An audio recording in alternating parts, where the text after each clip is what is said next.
ko.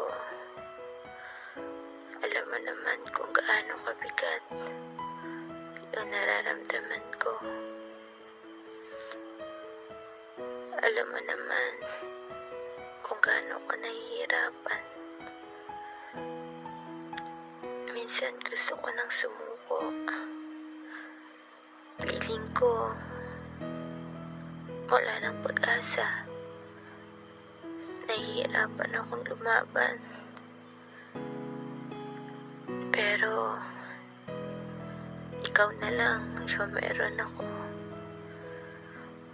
Kaya lalaban ako.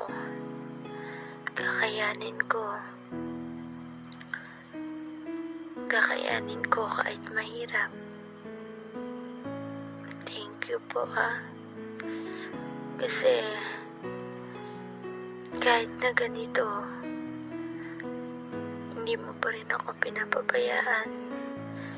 Kahit na sobrang pasaway ko, kahit na lagi kitang nasasaktan,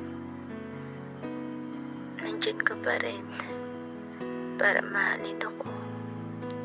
Gumagamit ka ng mga tao para iparamdam sa akin kung gaano mo kamahal. Thank you, Lord, kasi sa tuwing iiyak ako sa gabi, nandyan ka para yakapin ako. Para sabihin sa akin na okay lang. Na okay lang lahat. Thank you.